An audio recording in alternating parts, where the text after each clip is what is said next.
All right, AP Chemistry students, this is the second part of the Unit 10 on acid-base stuff, and this is the section on titrations, buffers, and solubility equilibria. Buffers is where this acid-base equilibria stuff comes from, and in this unit, we have 4 learning objectives. The first learning objective here, there is no quiz over, it's just some initial stuff that you have to be able to do to get into the titration, buffers, and the solubility equilibria. And so I did all that work in class, and I'm not going to cover that in this video here. I want to let you know that I made this answer key very quickly, and so we probably are going to find some typos as we go along, and hopefully I'll be able to correct those as they come up. But if you see anything that looks weird or off or something like that, please email me or leave me a note in the comments. I'll go back and look at it and see if I made a mistake, because it's entirely possible that I did. Let's go ahead and scroll through this acid and base learning objective 0 stuff, and we can get to the titration stuff here.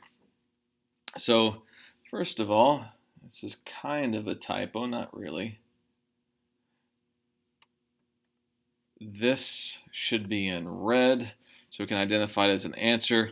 And this is the definition of titration. It's a quantitative analysis of an unknown.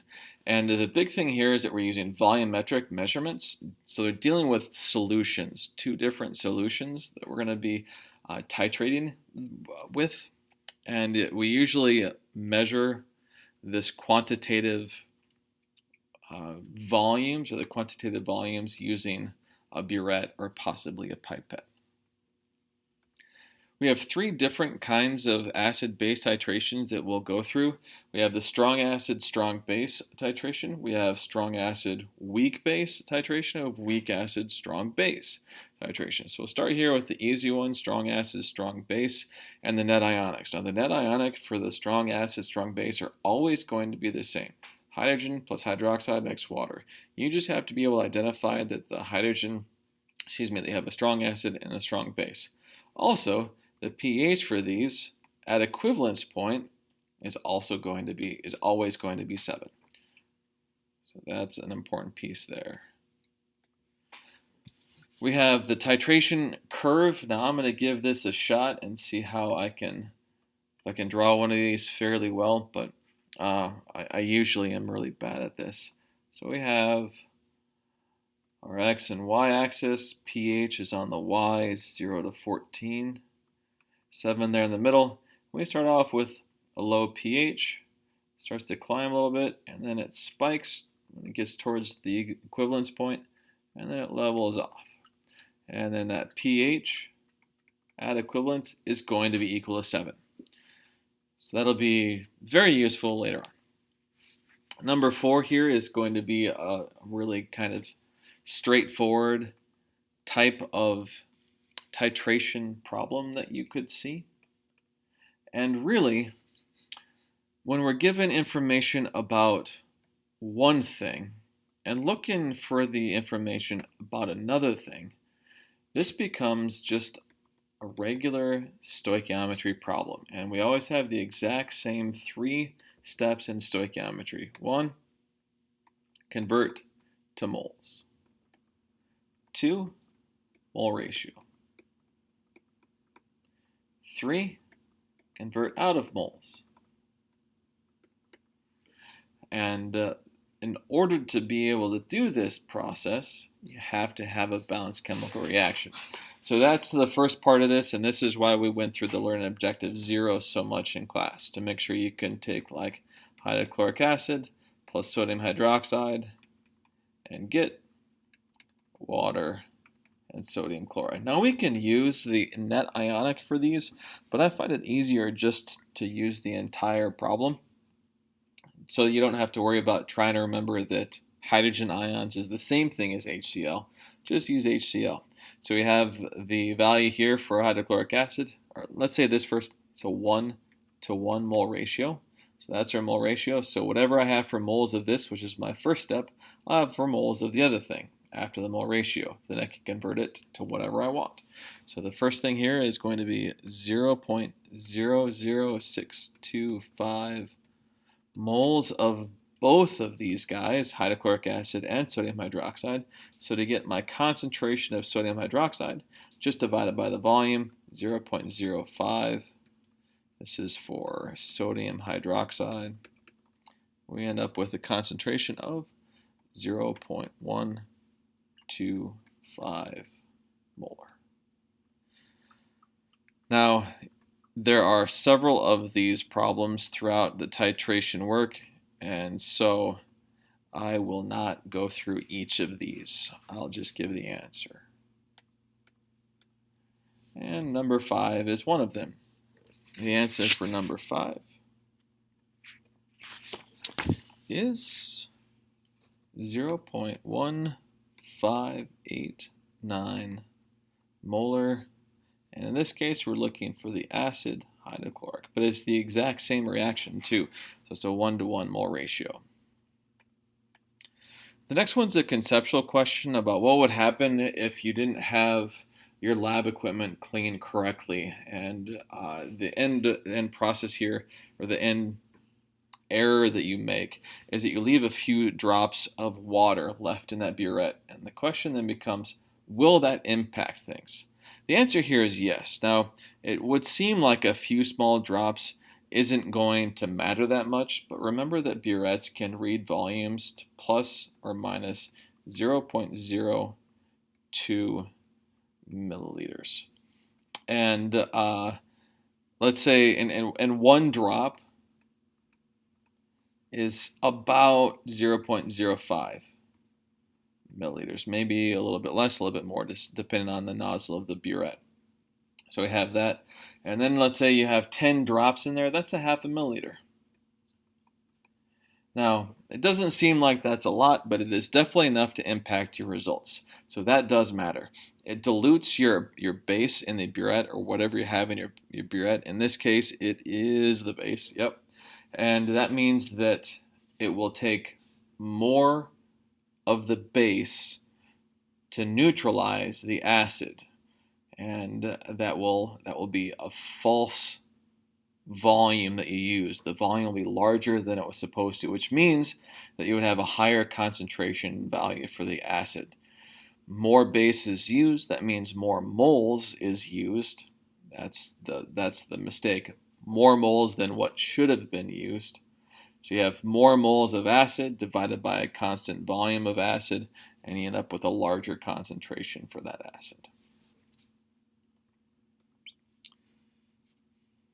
Number 7 is another stoichiometry problem with titration. In this case, though, you want to be careful that you balance it. So we have potassium hydroxide plus sulfuric acid. Now, because sulfuric acid is a diprotic acid, we're not going to have a 1-to-1 ratio.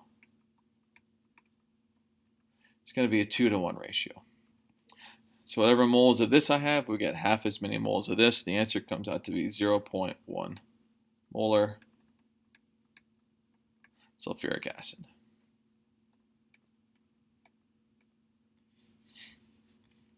Here's the strong acid, weak base stuff. We have the net ionic reactions for these. This first one, actually, I didn't write a net ionic, so let me fix that here. Red. So, actually, black. That chlorine is going to be a spectator ion. Any anion from a strong acid is going to be a spectator, so we end up with hydrogen plus ammonia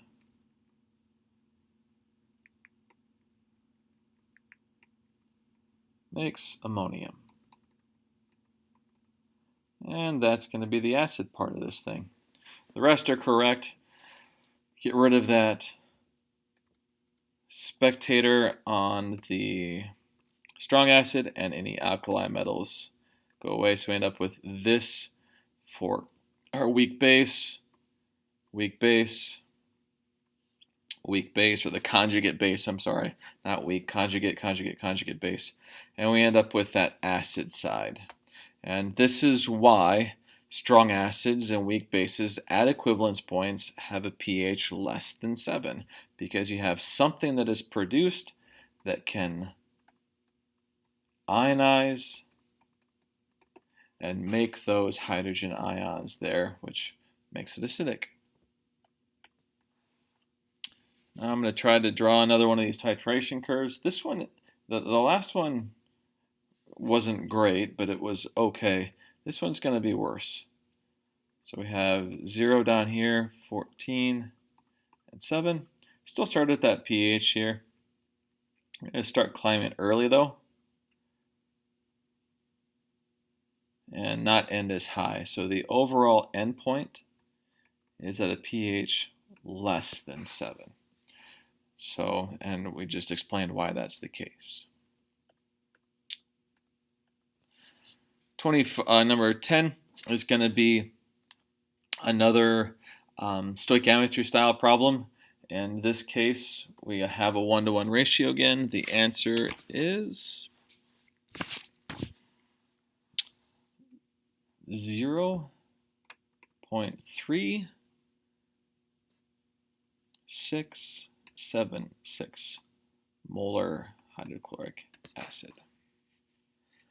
Number 11 is a little bit different because instead of solving for a concentration, we're solving for a volume. It's still the same process, guys. We're still using that three-step stoichiometry idea where we have, let me get that pen out. We have convert to moles, mole ratio, and convert out of moles.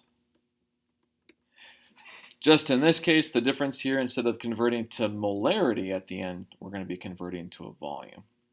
So let's go through here. We have the reaction HNO3 plus CH3COO. We end up with, maybe I'll do net ionic overall, yeah. Get rid of that sodium. So we have a base, because without getting rid of that sodium, we don't have a base. And because it dissociates 100%, whatever concentration I have for this is also the concentration I have for this. So we end up with CH3COOH. So 1-to-1 mole ratio. So we can figure out the moles of this.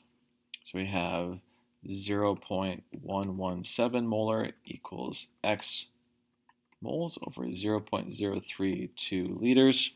We end up with a value of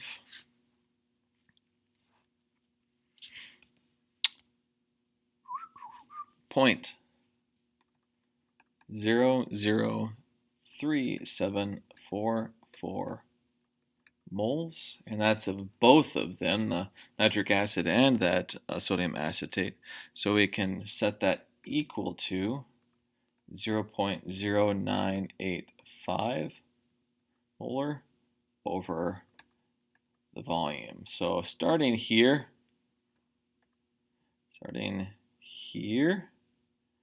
is where we make the distinction between CH3COO, that's the moles there, and the nitric acid, because it is a 1-to-1 mole ratio. So we end up with an easy problem to solve for the volume, and it turns out to be 38 milliliters, so 0.038. All right, so I'm going to do just one of the next ones. This is the equivalence stuff. Now, I will say this letter C, it says versus. That just means you're reacting these things together. It's not supposed to be tricky. Table 15.4 though is where you get the Ka for the acid, CH3 NH3, and the Ka for that, I'll give it to you, is 1.8 times 10 to the minus 11th. So you can have that to do that problem. I'm just going to do the first one. I'm going to do the second one. First one. That'll probably be better. Red. We have our overall balanced chemical reaction, and we're going to use net ionic with these. So that we can see where that acid part comes from. So we have HF. So we're going to have an ice table over here. We need that concentration here. We need to figure out what molarity we have of that from these two things. Anytime that we have a titration, I like to set up an ice table as well.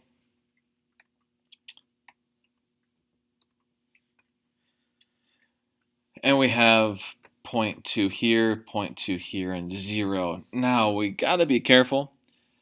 We have 0.2 moles only if we have 1 liter. Since there's no volume given, let's just say we have 1 liter.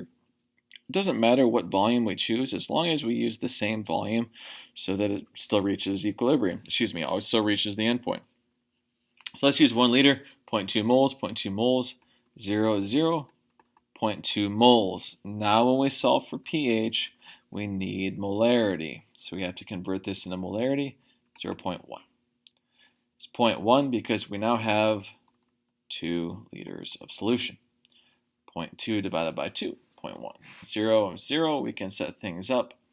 Ka for HF is going to be 7.1 times 10 to the minus 4th is equal to x squared divided by 0.1 minus x, again, x minus x, 0.1 minus x, x.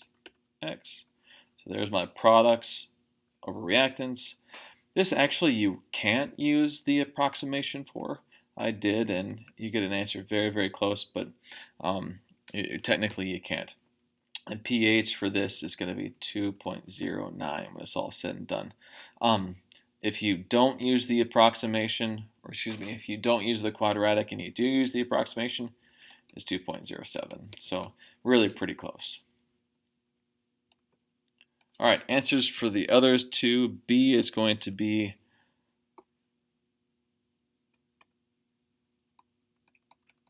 1.43. And C is going to be 5.87.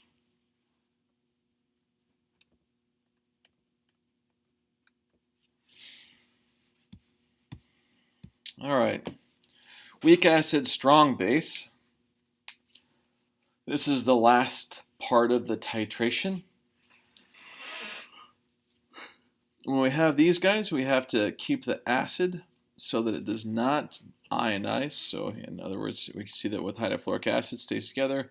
We have the hydroxide ion that comes from the potassium hydroxide. Alkali metals are always spectators.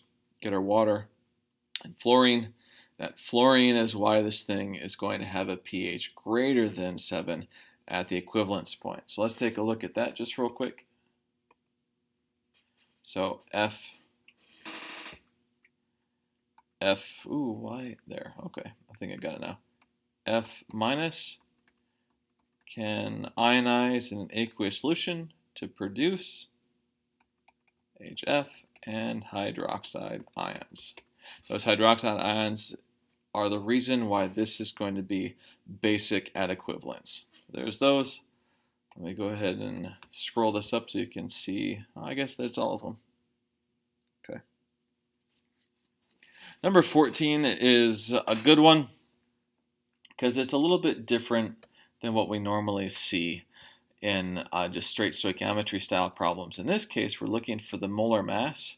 Remember that the molar mass is equal to grams per mole. So in order to figure out molar mass, we have to have those two pieces. In this problem, we say we have a 0.2688 gram sample of a monoprotic acid. And we're looking for the molar mass of this acid. So that mass right there is the first piece of this puzzle, 0.2688 grams. The other piece of the puzzle we have to calculate is the moles. So we know that it's a monoprotic acid. That means we're going to say it's HA since we don't know what acid it is. And we have potassium hydroxide. So here's the reaction.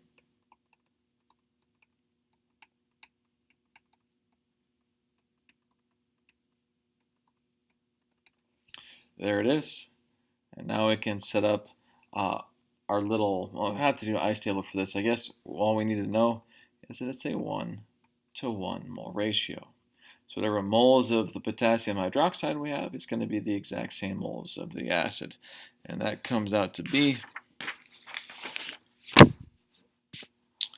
0.01334 moles. And again, 1-to-1 ratio means that's the same for both. Plug that in. End up with an answer, 201.5.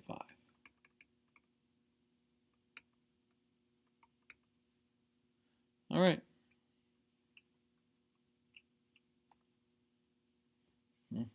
Oops, did that backwards.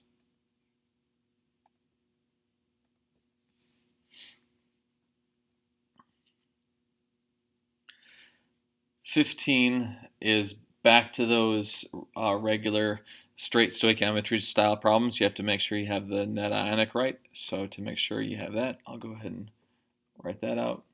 It is going to be HCOOH plus 2 hydroxide ions gets us water and that formate ion. And a 2 there gets us balanced. And then we can go through and find out, instead of a 1-to-1 ratio, it's a 1-to-2 ratio. Since it's a 1-to-2 ratio, we can't assume the same moles. They're not. It's twice as much. And so we can go through and end up with the answer of 1.87 molar barium hydroxide. All right. Number 16 is a really involved problem once we get to letter B. Letter A is just like we did before, so I'm not going to go through that, but we do need that molar mass in order to be able to work in letter B.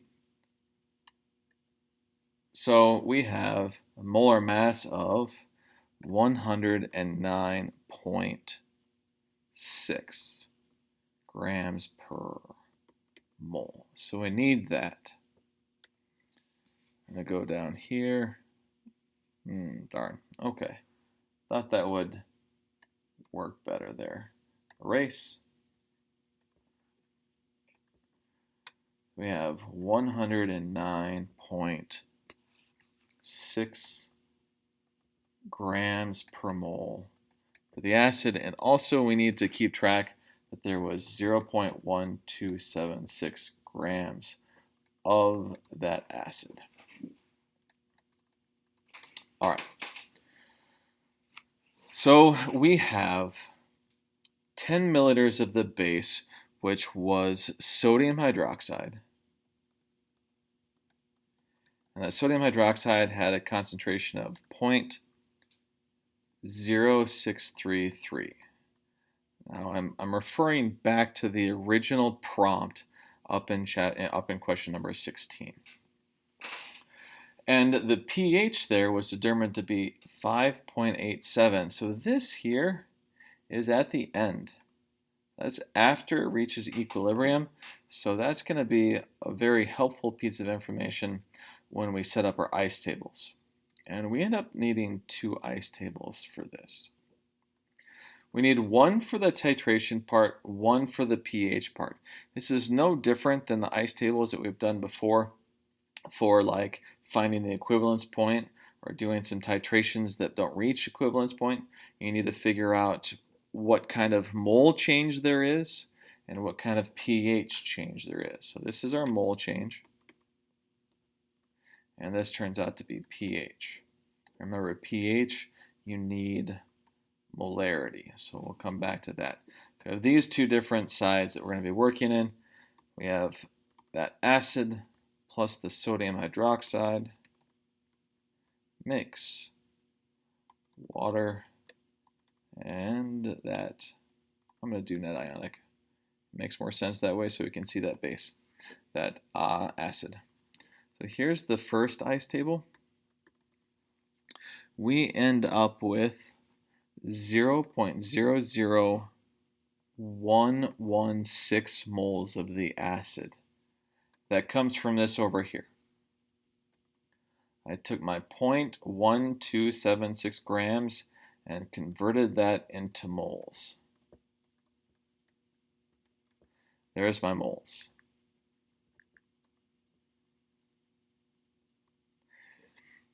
The hydroxide is 6.3 times 10 to the minus fourth. We have 0, 0.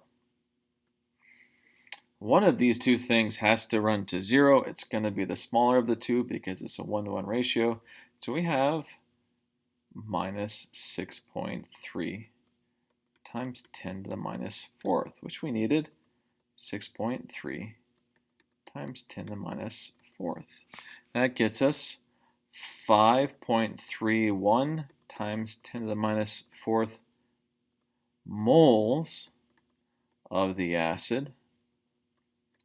And then water doesn't matter.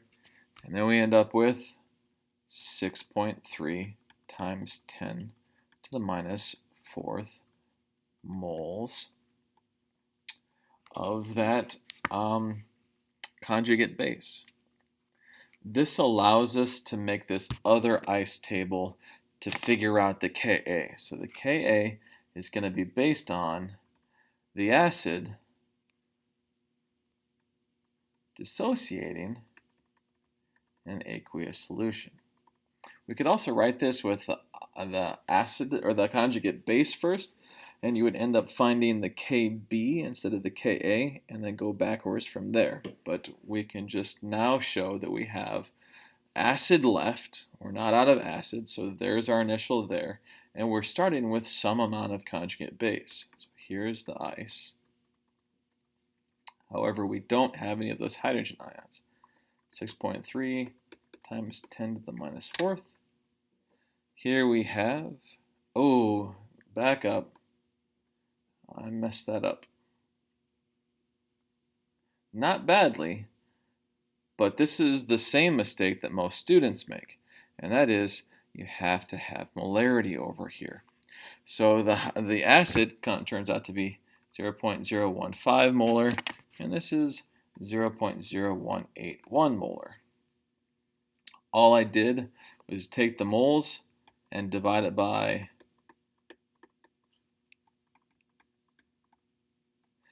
0.035 liters. That's because the initial volume of this thing, going way back to the original prompt, was 25 milliliters of that acid, and we added 10 milliliters of the base to it. So 25 plus 10 gets us to 35 milliliters. We end up with concentrations here. So we have minus x plus x plus x. Now, what's x? Well, we know the pH at equivalence. If we know the pH at equivalence, I can solve for that. So I can take 10 raised to the negative 5.87 gets us a concentration of that hydroxide ion of 1.36 times 10 to the minus 6th. So x is 1.36 times 10 to the minus 6. 0 plus that got us that. Now this is really pretty handy because this value is pretty much 0. So adding it to, or subtracting it from 0.015 gets us 0.1015. Adding it to 0.0181 gets us 0.0181. So we end up solving for Ka finally, which is going to be 1.36 times 10 to the minus 6th times 0.0181 divided by 0.015. Ka is equal to 1.6 times 10 minus 6. That was not an easy problem, ladies and gentlemen. That one is very involved, requires a lot of moving pieces, and you need to synthesize a lot of different concepts together to get that final answer. So if you're able to get that by yourself or with a little help, kudos to you. All right, now we have the equivalent stuff. Just going to do one of these.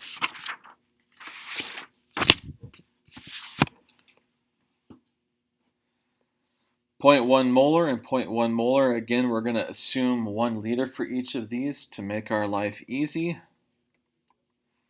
We have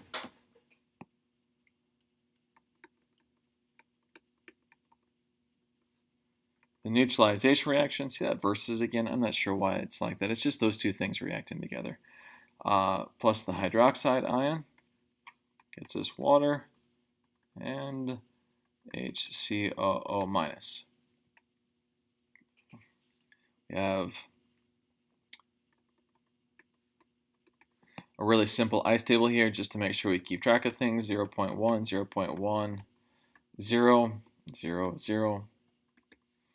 So that's all just really fast. It runs down to 0. We produce the 0.1 moles of this guy. Now since we have 2 liters here, when we identify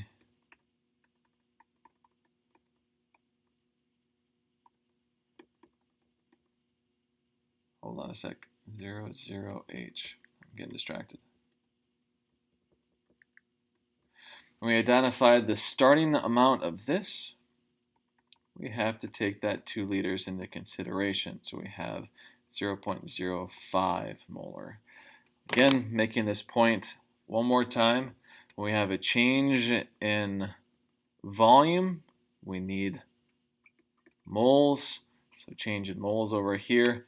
And pH, we need molarity. So we can get rid of that. 0 there. Oops, forgot this. That's kind of an important piece. Hydroxide, 0, X, 0.05 minus X. Set things up. The KB for this thing here. Now you just got to look these up here, guys. The KB for that one is 5.56. Oh, no, it's not. Hold on. That's the next one. It is 5.9 times 10 to the minus 11th. Go through this thing, we end up with then KB equals x squared. We can use the approximation for this one, so the x value comes out to be 1.76 times 10 to the minus 6. POH comes out to be 5.77, and pH is then 8.23. Remember that when we solve for x in this case, we're solving for the hydroxide ion. And so when we solve for the negative log of that, we're getting the POH, then the pH here. All right. The other ones are the same. Let me give you the answers for these.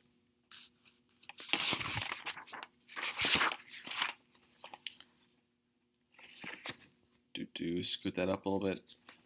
The answer for B, I got a pH of 8.96, and for C, I got a pH of 8.37. Remember, guys, if any of these answers look weird, email me or put a comment in the comment section, and I'll go back and review it. I made this answer key faster than I normally do, and haven't looked through it very thoroughly. So, but I want to get this video done for you guys. Acid-base indicators, we have table 16.1 to refer to, or you could look up acid-base indicators online. So if you do it that way, you might end up with different answers in these, which is fine. The key thing here is to look at where the equivalence point will be. Will the equivalence point be at 7?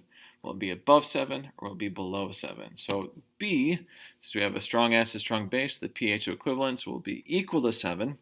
Good one will be bromothymol blue. When we have a weak acid, strong base, we have a pH above 7.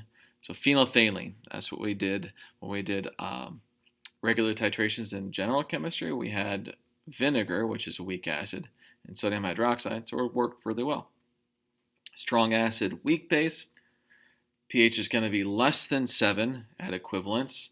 So I found chlorophenol blue as one that would work, had a range that is less than 7.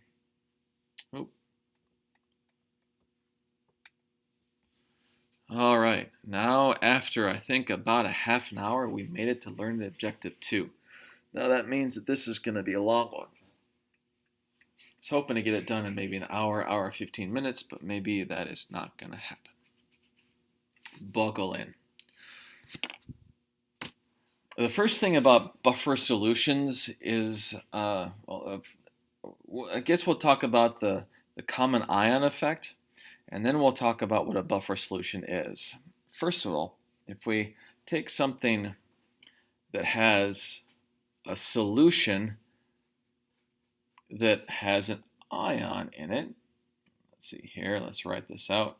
So we have, say, potassium acetate, potassium, I should do this right. Hold on, erase. CH3COO potassium. That's my potassium acetate. And that dissociates to form this. So we have our acetic acid, or acetate ion, I'm sorry. So if we have an acetic acid solution, CH3COOH, which looks like this, COO minus plus hydrogen. If we add this potassium acetate to this solution of this, so we start with this thing right here. We add this to it. That acetate ion is going to be a product. Now Le Chatelier's principle says that this thing is going to shift the equilibrium to the left. Since it shifts to the left, we have a decrease in hydrogen ions. If we have a decrease in hydrogen ions, that makes it less acidic, which means that the pH goes up. So that's how you have to think about each of these. So I'm not going to go through that process for every single one of these, but this is the train of thought. We have a strong electrolyte that produces an ion. That ion is going to then impact the solution that is in equilibrium, shifting it one direction, and whichever way it ends up shifting it, it impacts the pH in one of two different ways. So there you go. Ammonium nitrate and ammonia is going to decrease it. Sodium formate and formic acid is increase. Potassium chloride and hydrochloric acid is no change, and that's because hydrochloric acid is a strong acid. It does not have an equilibrium expression, so the fact that we add more chlorine is not going to shift it back. And same thing with the barium iodide and hydroiodic acid. Hydroiodic is a strong acid.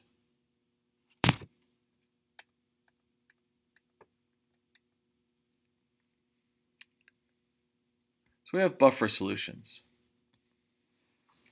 First, a definition. It's a solution containing a weak acid and its conjugate base, or a weak base and its conjugate acid. Now, I know that's confusing, and we'll spend a lot of time on this in class, or more time.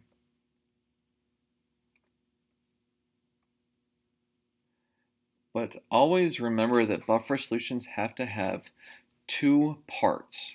So every single one of these examples of trying to identify if it's a buffer solution or not, it has two different solutes in it.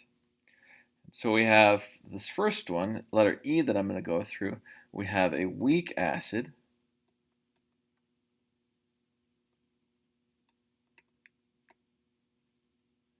That's cyanic acid.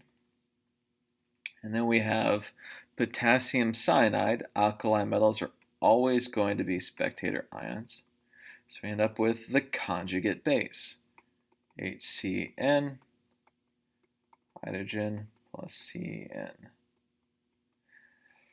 So there we have the cyanide, and we have the hydrogen, the cyanic acid. So that's going to be a definition of a buffer solution.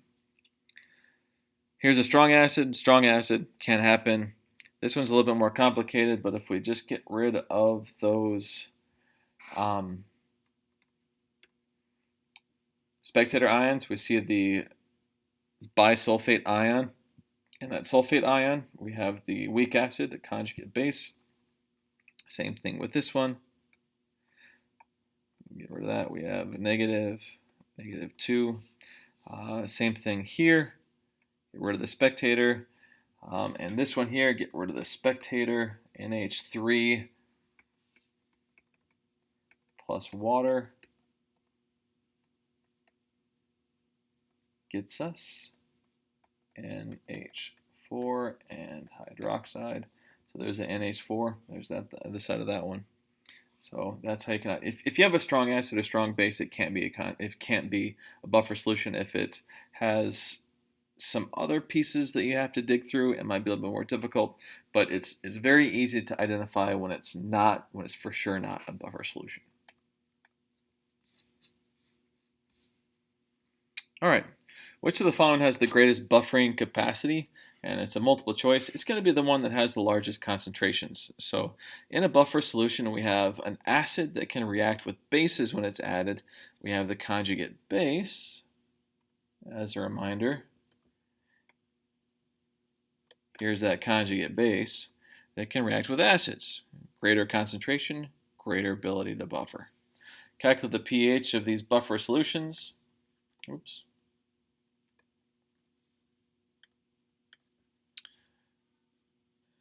All right, I want to show you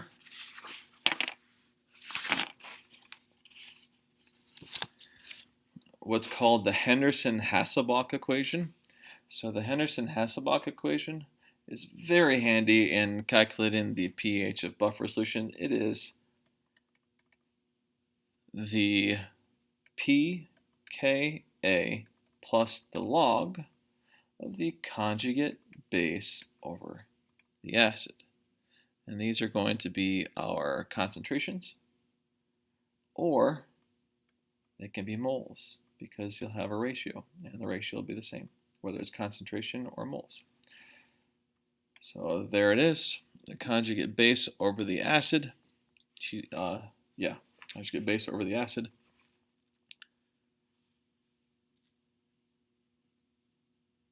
We end up with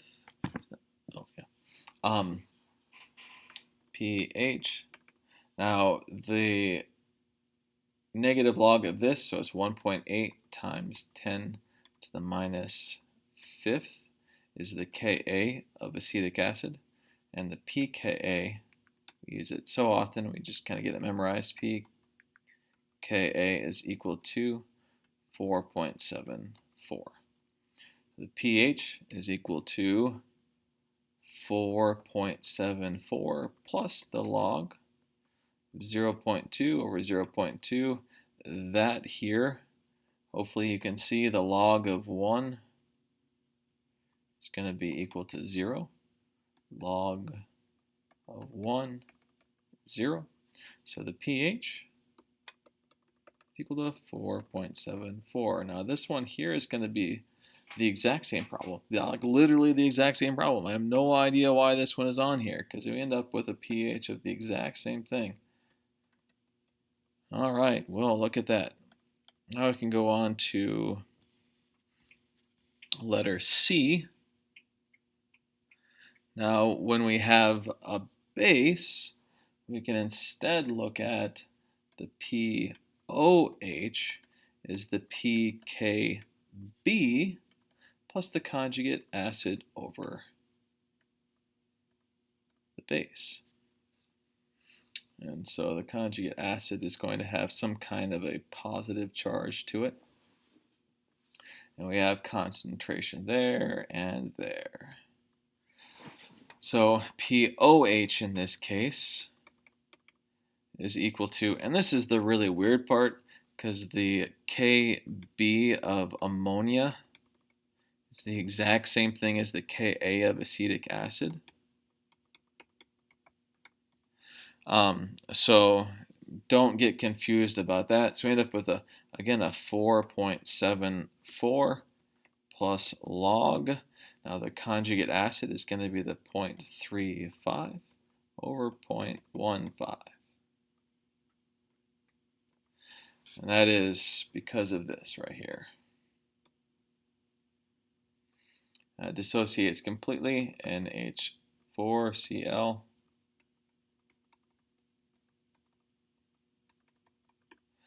We end up with 0.35 molar for this, 0.35 molar for this, 0.35 on the top for the conjugate acid. There's the conjugate acid over the base, which is going to be the ammonia. 0.15, we end up with a POH, sticking blue, equal to 5.1, and therefore pH equal to 8.9. Letter B or letter D is the same thing. We can get rid of those spectators. Spectator there, spectator there. Therefore, we need the Ka of this acid. We have a weak acid and its conjugate base. We know this is the weak acid because it has more hydrogens than the conjugate base does. And so we need the Ka for that. It is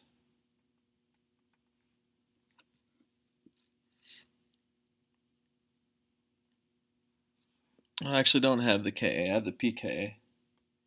pKa is 7.02.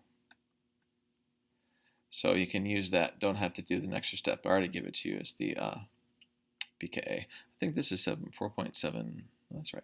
All right. Buffer titrations. So we're back to titrations only with buffers. So this is the fun stuff, guys.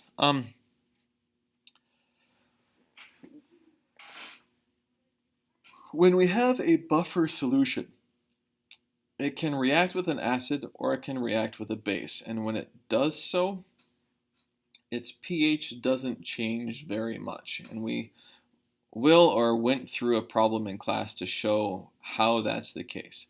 So now we're just going to be practicing these titrations, figuring out which part of the buffer it reacts with. So we have 0.2 molar ammonia, 0.2 molar ammonium chloride. We have 10 milliliters of the hydrochloric acid. The acid is going to react with that ammonia part. So we end up with, because that's the base, net ionic,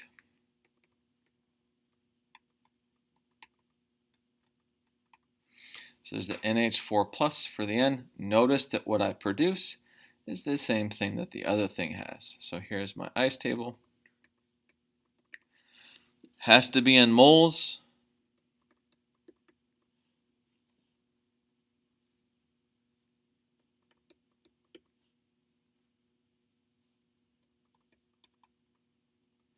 So I converted my 0.2 molar, and I have 65 milliliters of that buffer solution into moles, converted this into moles. One of these two things has to go to 0. It's going to be the smaller of them, so we end up with 0.012. And then over here we end up with 0.014. Now we can use that Henderson-Hasselbalch equation again. POH is equal to 4.74. Remember, that's the pKb.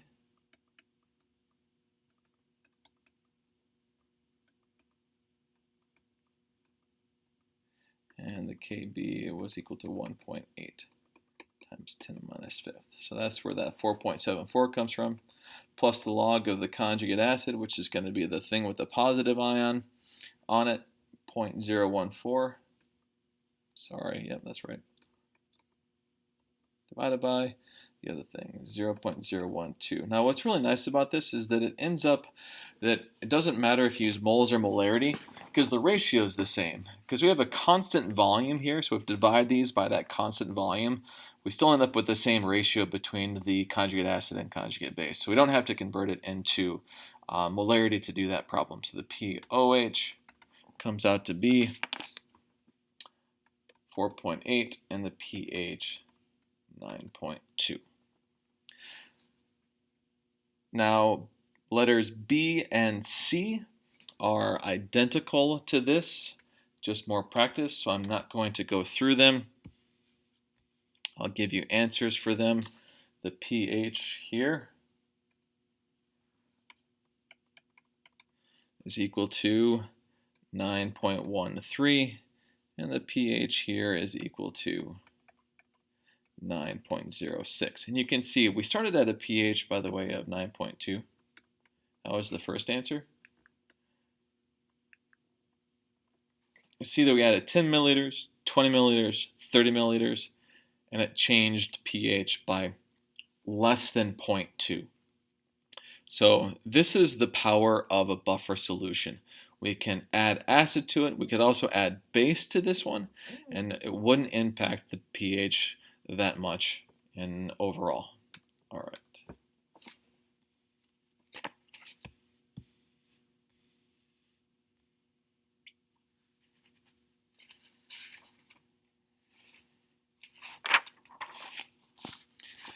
This is going to be a similar problem, only instead of dealing with that weak base and its conjugate acid, we're going to have a weak acid and its conjugate base.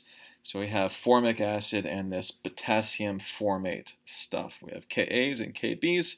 We want the pH. This we can just use the Henderson-Hasselbalch equation. pH is going to equal negative log of the Ka, 1.7 times 10 minus 4th, plus the log of the conjugate base. It's always the conjugate on top, the base on the bottom. So in this case, we have a conjugate base, which is this thing here. We have 0.2 molar formate ion, which is our conjugate base. Remember, this thing dissociates 100%, so whatever I have for this, I have for the conjugate base. 0.2 divided by 0.25. We end up with a pH equal to 3.67.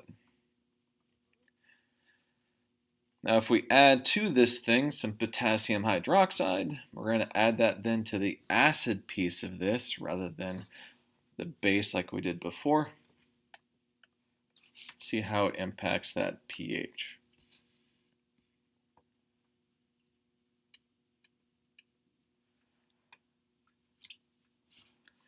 The acid portion of this is going to be the formic acid. Reacts with that potassium hydroxide. Remember, we're always working in net ionics with this stuff. We get our water, and we get our formate ion. Ice table. We're doing a titration, have to change to moles. 0.0625, 0.0075. Based on the volumes that are in the problem, 50 milliliters here, we started with a buffer solution of 250 milliliters. Subtract one of these down to 0, it's going to be the hydroxide.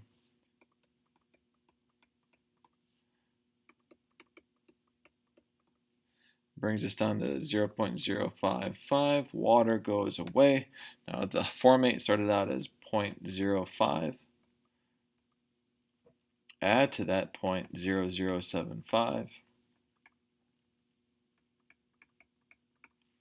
And now we can plug it into the Henderson-Hasselbalch equation. Again, the pH is equal to 3.77. That's the K. That's the pKa. Take the negative log of 1.7 times 10 to the minus 4th. Then we have log the conjugate 0.0575. Acid 0.055. End up with a pH equal to 3.79.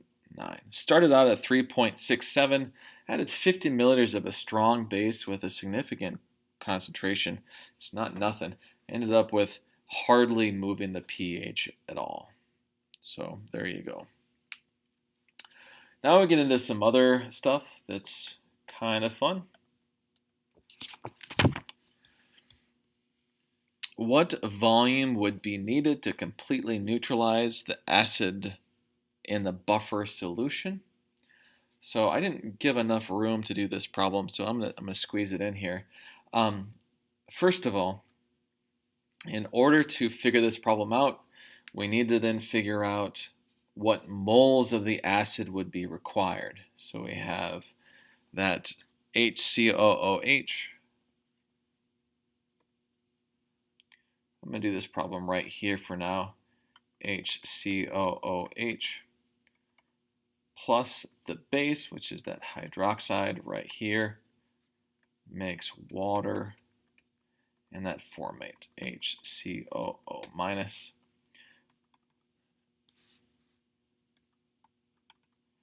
(0.0625). As from the previous problem, we know that's the moles of the formic acid, so we need 0.0625 moles of that. So there's that.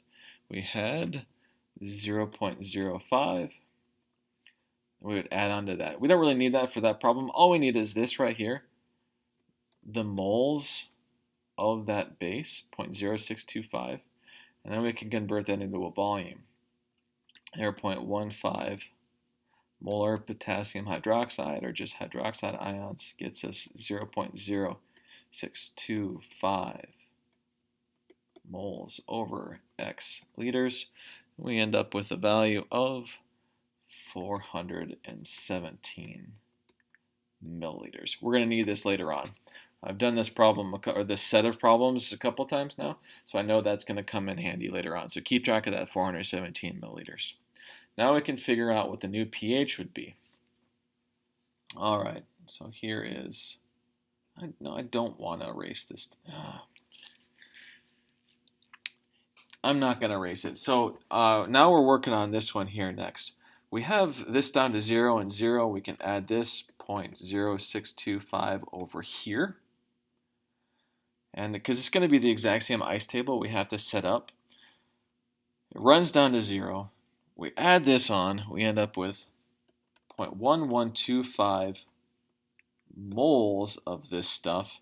And now I can use this information to figure out the pH. So we have HCOO plus water,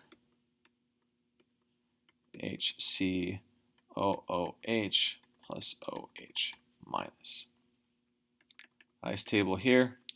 Can't use the Henderson-Hasselbalch because one of the two values is going to be 0. That doesn't work when you have a ratio. So you have to go back to just the regular Ka stuff, Ka, Kb. In this case, since we're producing hydroxide stuff, we're going to use the Kb. So we have a concentration now of 0.169. Get rid of water, 0, 0, plus X, 0.169 minus X. Now this 0.169 molar came from taking the 0.1125 moles divided by the total volume of the solution, which is now 667 liters. This is because we had 250 milliliters in the first place. With the buffer solution added to it, 417 milliliters of the base. So we end up with the total volume here that comes out to be 0.169 molar.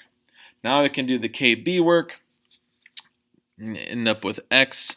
X equals, run out of room, sorry guys. X, we'll do that.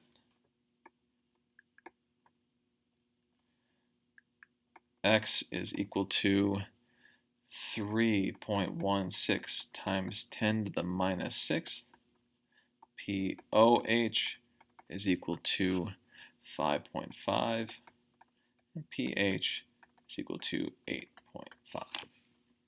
All right, so that one is super messy, but a really important one to be able to do. Figure out the total volume that's required to neutralize it. We're left with that conjugate. In this case, it's going to be conjugate base.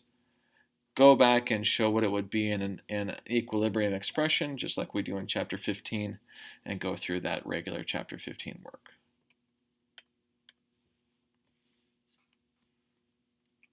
Now we have letter D. If 50 milliliters of 0.15 molar were added past the neutralization point, what would the new pH be? Now we worked with this kind of a concept when we did just regular titrations, that if we have two sources of hydroxide ions, one from a weak base and one from a strong base, The only thing that matters is going to be the thing that comes from the strong base. So let's just go back here and look at this. We have the hydroxide ions coming from that CHHCOO plus water makes HCOOH plus hydroxide ions. And we have then the source of hydroxide ions that comes from this. So we have this source of hydroxide ions, and we have this source of hydroxide ions. Weak ionizes a very small amount. Strong ionizes completely. The only thing that matters here is the ionization of that strong base. We can ignore all of this. So we end up with 0.15 molar of that potassium hydroxide equals X moles of it. That's a good reason I'm doing this. I'm not sure if I'm doing a very good job explaining this problem, but I think when you see the pieces, it'll make sense. So we have X moles of that potassium hydroxide over 0.05 liters. We end up with a value in moles of 0.0075 moles of hydroxide ions. Now the reason why I have to do this is because we now have changed the volume of this 3 different times. We started with the buffer solution of 250 milliliters. We added to it 417 milliliters to get to the endpoint, the neutralization point. Then we added past that 50 milliliters. So we end up with a total volume of 717 milliliters.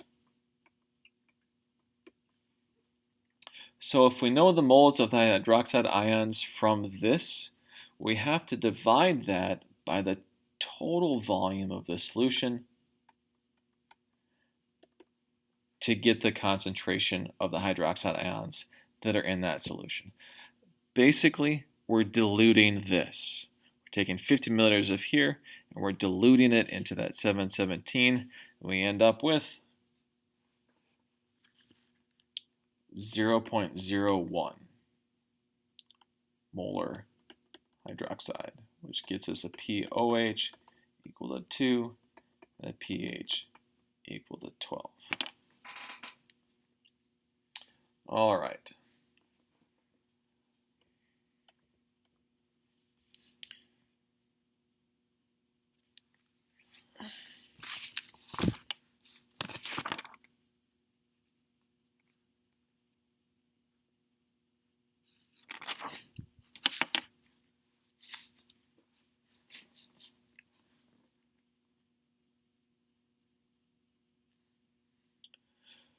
We have another buffer solution here. I'm just looking over things to see if it's necessary to go through, and I don't think it is. We've done problems like this, so we have our 2 different pieces. We have our cyanic acid. We have the base here. We can use the Henderson-Hasselbalch. We end up with an answer of pH equal to 3.68.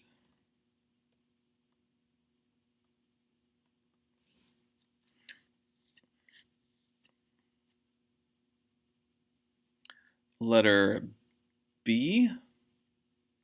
The buffer solution started at the volume of 250. What is the pH after we add that? So that's going to be just like the problem we did previously. Maybe it is going to be worthwhile going through this though. So we have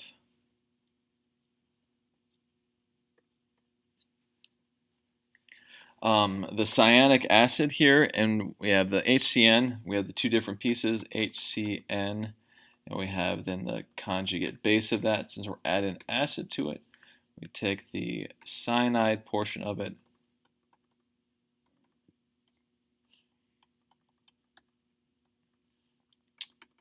ice table, the cyanic or the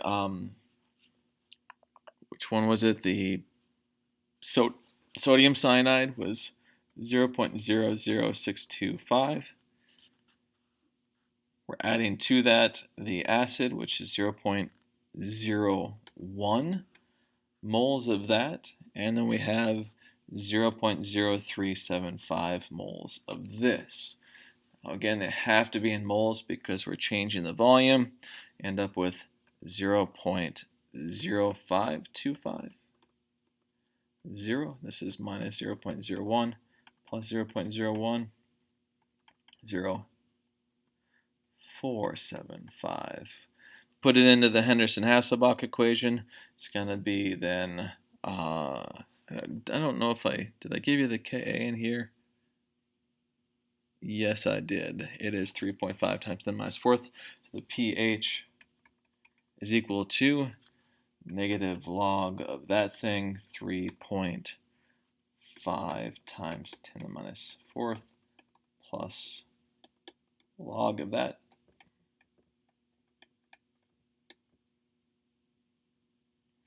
Ooh, be careful with this one. We're doing the pH here, which is fine. We can do the pH here, the negative log of that thing. But now we have, this is the conjugate base here, guys. This is the acid. So that's the 0.0525. This is 0.0475. And pH comes out to be 3.5. Okay. Now we have the same kind of a problem where you're looking for the volume that's required to react. The answer here comes out to be 312.5 milliliters.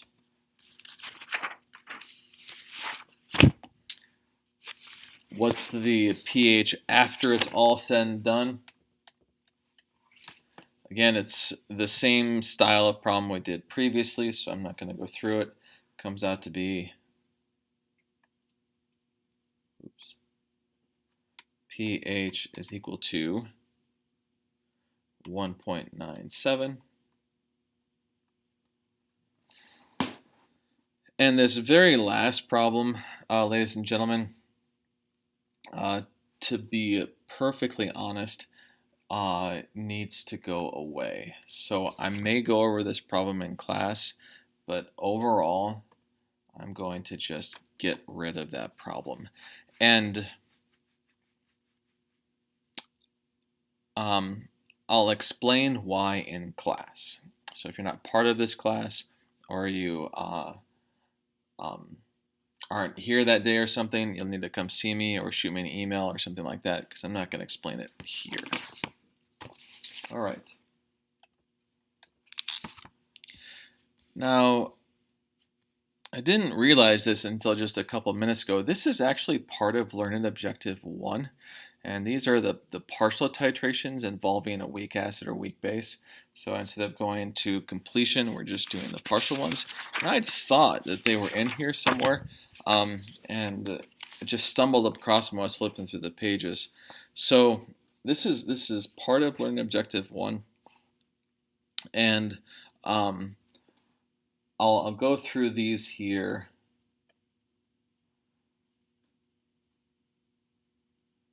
Let's see here, a couple of them. I'm going to go through B, D, and E. And then once we get through these, we are almost done. We have to get through the solubility equilibria, but we're making progress. All right. I know this one's long. So those are the three we're going to do: B, D, and E.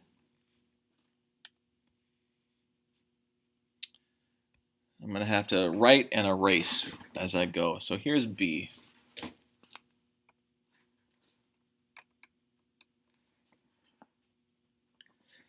We have acetic acid, and we're titrating this with potassium hydroxide. So we have CH3, COOH, plus that hydroxide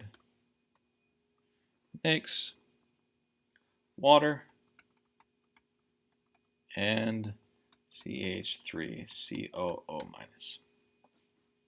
Ice table.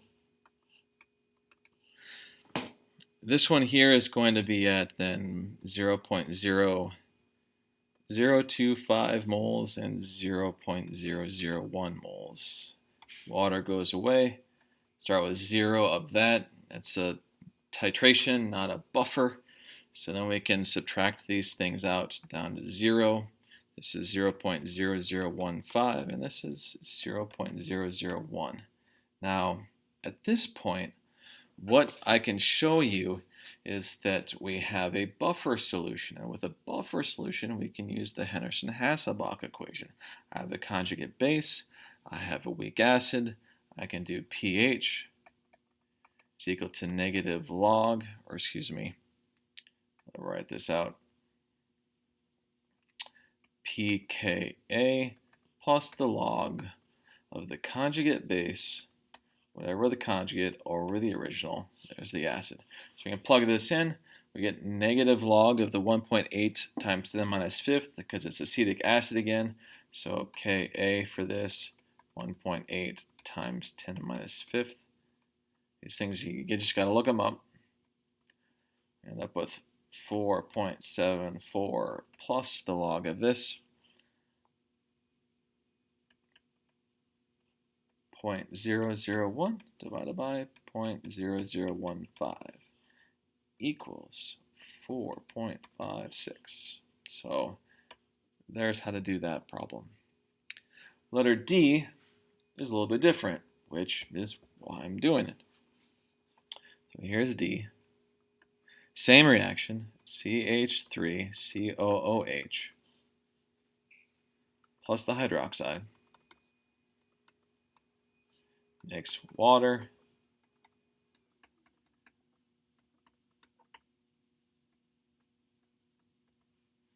And the acetate ion.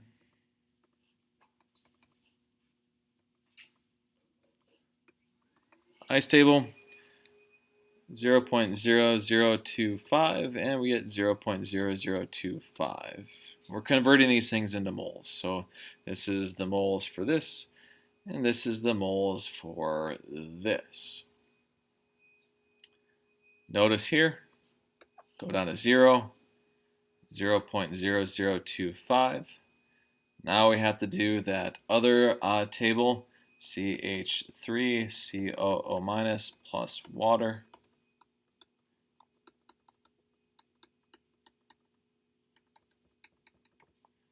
Plus the hydroxide, ice table here, 0.0025, that goes away, 00XX. Now you know how to do this thing. Oops, hold on. Messed up. This needs to be in molarity. Remember, change in volume, moles here, molarity. Molarity here is 0.067. Now we can set everything up. We're going to use the Kb this time because we're producing hydroxide. So if the Ka is equal to 1.8 times 10 minus fifth, and the Kb is equal to 5.6 times 10 to the minus 10th. Hold on. Yep. And that's because those two things together, multiplied together, the product of them is going to be 1.0 times 10 to the minus 14th. All right, so we have the Kb now. That is a 10. Sorry about the vacuum outside. 5.6 times 10 minus 10th x squared over 0.067. We end up with an x equal to 6.1 times 10 minus 6 POH equal to 5.2 and a pH equal to 8.8. That's an 8, I swear.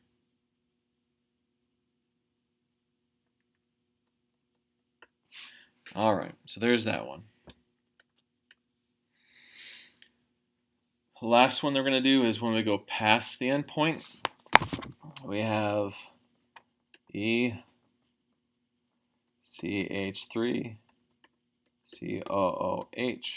plus an hydroxide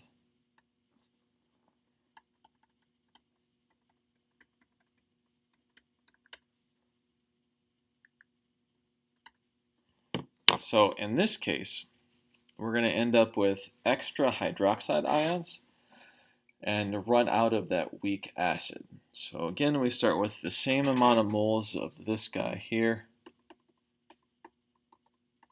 0.0025. The moles of this is going to be 0.003. Run out of this, 0.0005.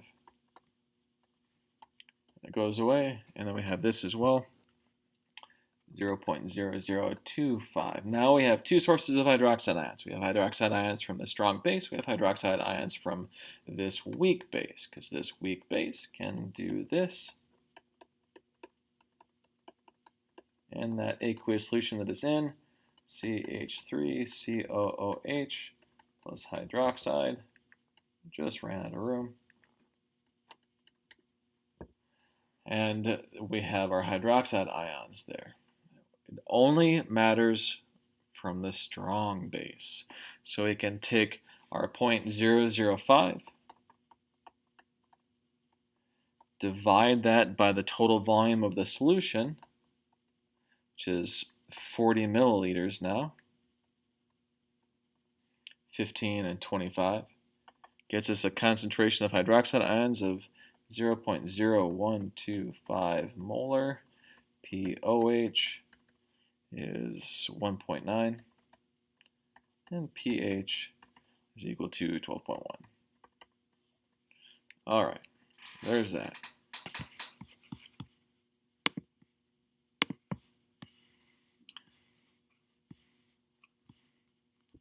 (28) is the exact same thing, only this time we're using ammonia as the weak base and hydrochloric acid as the acid. So it's instead of an acid or base being added to an acid, we're adding an acid to that base. So I'm just going to kind of set this up so you can see how to start it, but I'm not going to go through all these answers. So we have, and again, in my answer key, I only did B, D, and E because those are the ones that are different.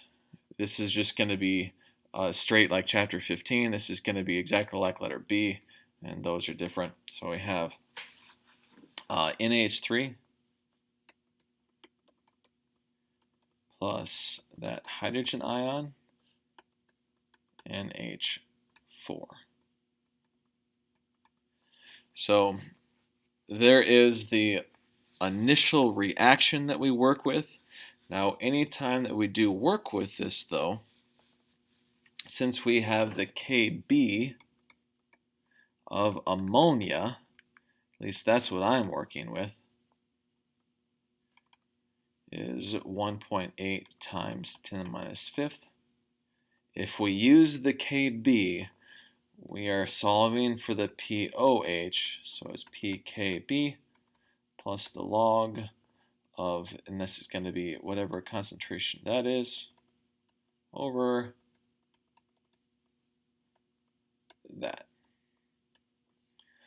And then we can solve. For letter D, we have the same reaction, NH3 plus hydrogen. This one also is going to be the one where it's at equivalence. So then we have the second ice table that we have to do with the NH4, NH3,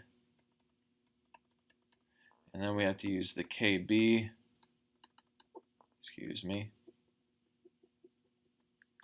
Ka. We end up with 5.6 times 10 to the minus 10th.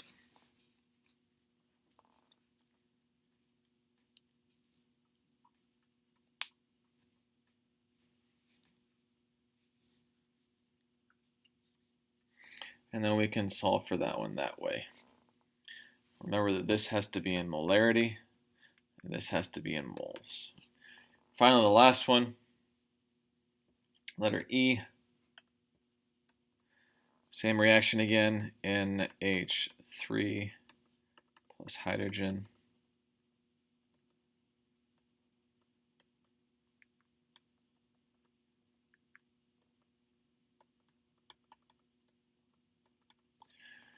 and we end up with leftover hydrogen, extra hydrogen. We then divide that by the total volume, get the concentration of the hydrogen. pH equals then just that stuff, not the stuff that comes from here. All right, let's go on. Last stuff, learning objective 3.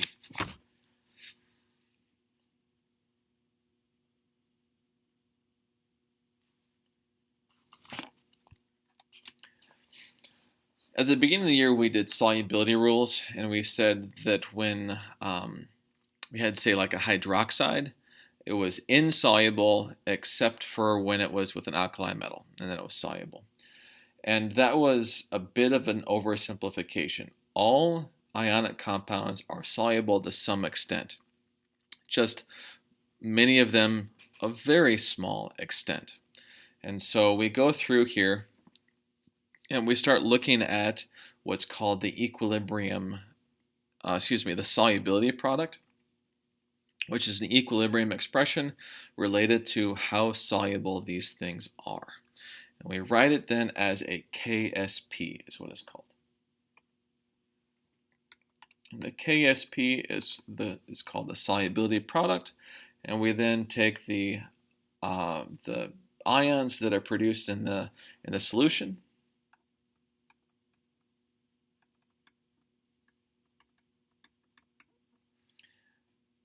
over the reactants, but the reactant is going to be a solid, so there is no reactant. So if we go down to, say, like this one here, we have a KSP is equal to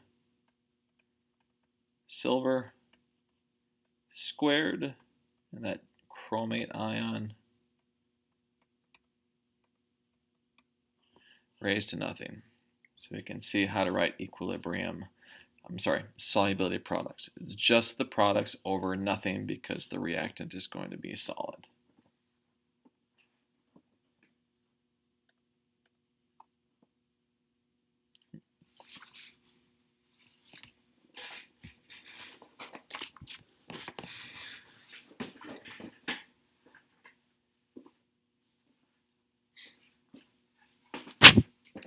Now with this solubility data, we can calculate the solubility products of these things. So the solubility of this is in grams per liter. Now remember that any time that we write the expression molarity, that is going to be in moles per liter. And so if we can convert this value into moles per liter for each part of this ionic compound, all we have to do is plug in those values into the solubility product. This is how it works. We have a solubility product that looks like this. Strontium and fluorine. So I have to get my molarity of the strontium and my molarity of the fluorine. And when this dissociates, then we end up with a 1-to-1 ratio of the strontium and a 2-to-1 ratio of the fluorine because of that subscript. So we have SRF2,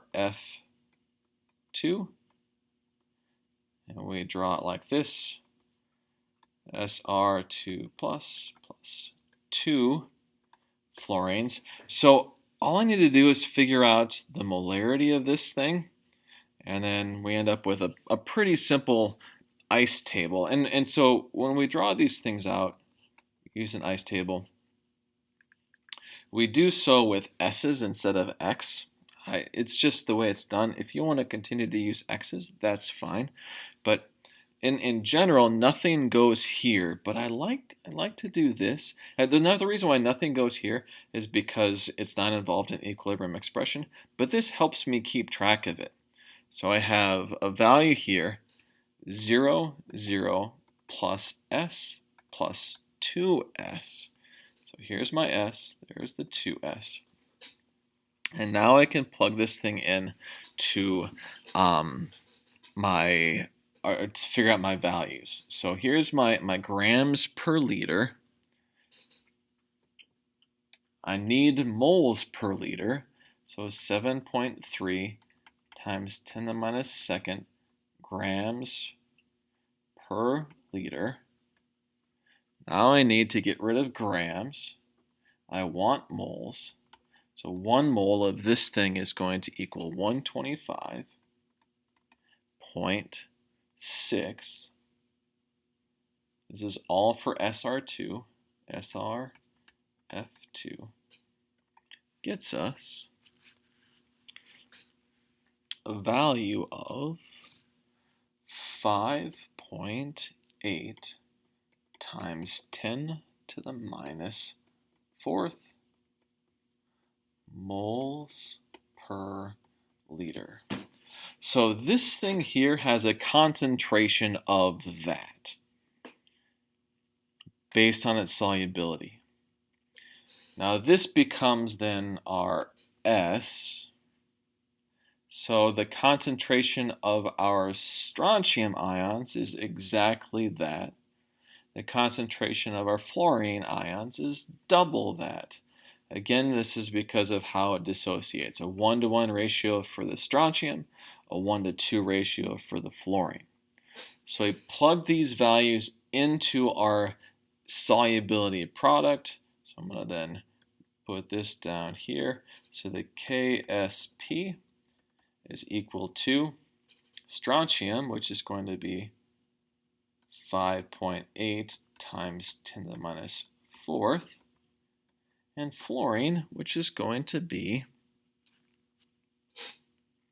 1.16 times 10 to the minus third. And then we go ahead and square that. So plug it in. So the solubility product comes out to be 7.8 times 10 to the minus 10. Super small equilibrium constant. This stuff does not dissolve very much at all, but it does to a certain extent. Let's look at one more here.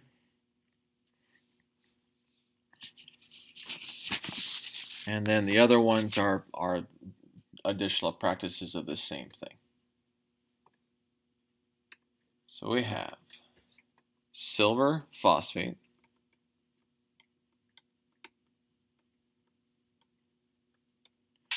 which ionizes into 3 silvers and 1 phosphate. That means that for whatever concentration I have of this, I get 3 times that of silver and 1 of the phosphate. And then I can plug that into my equilibrium expression, which is going to be the concentration of silver raised to the 3rd power and the concentration of the phosphate just normal. So the KSP is what we're solving for. So again, I like to use an ice table to organize my information. This is going to be then negative S. This is going to be positive 3S, and that's going to be positive S. So now I have to figure out what S is. S is going to be the concentration of this stuff here. So I have to convert that into molarity, because that's my values. It has to go on my solubility product expression. So we have 6.7 times 10 to the minus third grams per liter. 1 mole of that stuff is equal to 418.6. And again, that's for this thing here. It comes out to be 1.6 times 10 to the minus fifth. So KSP is equal to 4.8 times 10 to the minus fifth cubed, and 1.6 times 10 to the minus fifth. And that comes out to be 1.77 times 10 to the minus 18th. All right, so the other ones are just the same practice in here, so we're going to go to 3. 2 problems left. It's just it never ends. Never ends. Okay. We're looking to figure out if a precipitate forms or not. We have a reaction that occurs. We have barium nitrate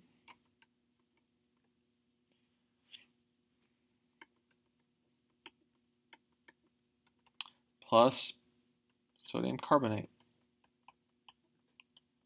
That produces sodium nitrate and barium carbonate. We're looking to see if this stuff precipitates. So this is the possible precipitate. This thing is going to ionize completely because of the alkali metal. This thing is going to ionize completely. So is this. So we're just looking for this. So we end up with this down here. BaCO3 is barium plus 2 carbonate. So what we end up doing is comparing the KSP to the Q value again, that equilibrium quotient. And if the Q is larger than the KSP, that means that the products are going to be a larger value than the original KSP could be. That means that we're going to end up forming that solid. So the products are greater, so the solid forms, so it precipitates. So if Q is greater than KSP, then we have a precipitate. If it's less than KSP, we don't get a precipitate. If it's equal to KSP, then we end up with a saturated solution, still no precipitate, but if you add anything more, it will precipitate. So we need the KSP for this, for that barium carbonate, and the KSP for that is 8.1 times 10 to the minus 9th. So we can go through and figure out the values of the different pieces here. The barium source of this comes from barium nitrate. It's a 1-to-1 ratio for the barium to the barium. So we end up with 0.02002 moles of the barium.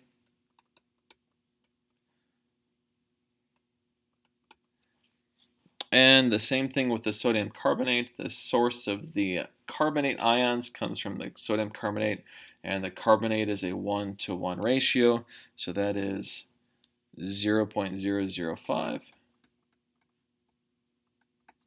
The carbonate ions, this comes from converting these things into moles, guys, so you're not getting lost there. And so then we can figure out what gets plugged into the KSP expression. KSP is equal to, these things have to be converted into molarity. The total volume of this thing now is 70 milliliters, so it comes out to be 0.0286 for the barium and 0.071 for the carbonate. So the KSP, concentration of barium, concentration of carbonate. So I got these things here by taking the moles of the barium divided by the volume of the solution, moles of the carbonate divided by the volume of the solution. So I got these here because we have a 1-to-1 ratio here. Oops. I wish there was an undo on this thing. There, that is a 1-to-1 mole ratio. And then we have the other one that comes from the carbonate. Should do it this way. 1-to-1 ratio there. So whatever moles I have of this, I have the same number of moles of the carbonate. Whatever moles I have of this, I have the same number of moles of the barium. That's them. Plug things in, we end up with a KSP value of, don't want that one.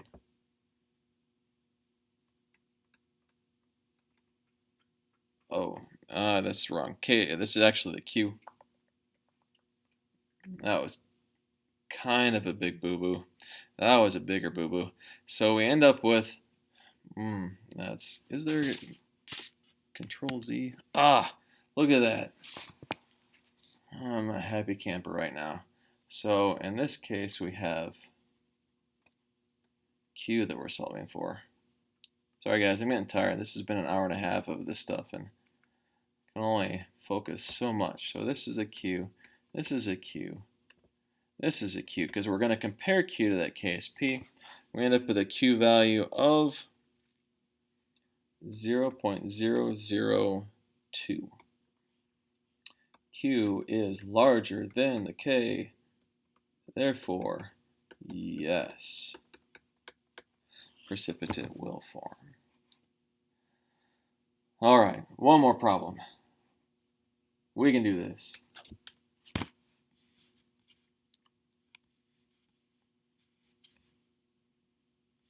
We're just going to go to this.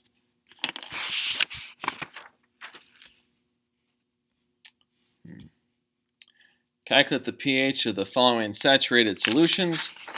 I'm just going to do the first one here, and then you can work on the others on your own.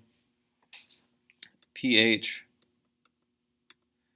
is going to equal negative log of the hydroxide ions, right? We know that. And then we can figure out pH from there. If this is a saturated solution, we can figure out the concentration of the hydroxide ions using our solubility product work. So we have magnesium hydroxide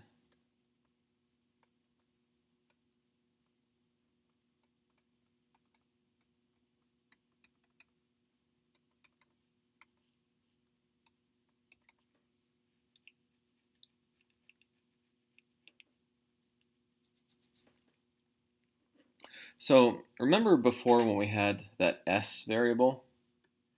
The S is equal to that change, and that turns out to be the molarity of the stuff. So what we're looking for here is the molarity of the hydroxide ions. Now, since this is a saturated solution, we can use this KSP of the concentration of the magnesium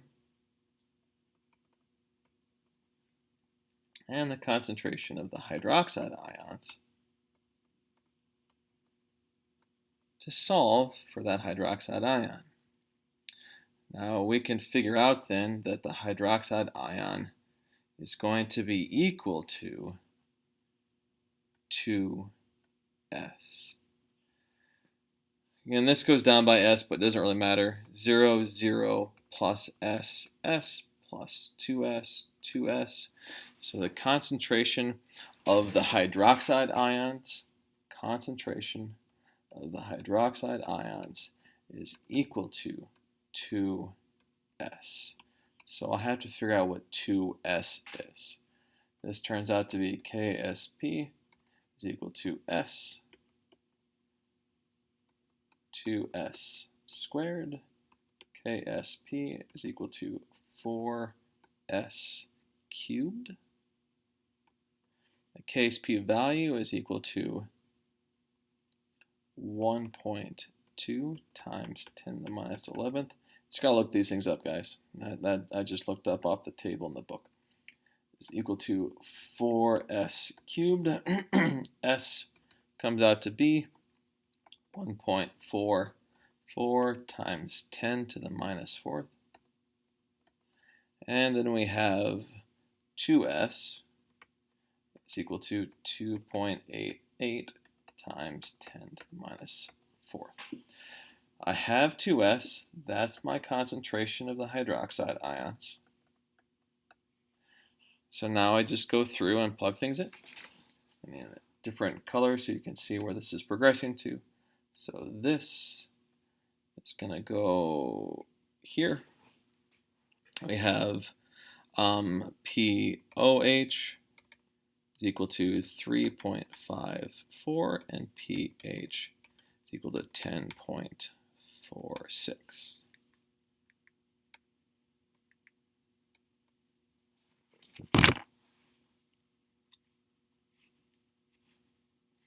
That's it. The other problems are very similar. For letter B, you're looking for 3S because we have the 3 there. But the overall concept here works. Start with nothing of these.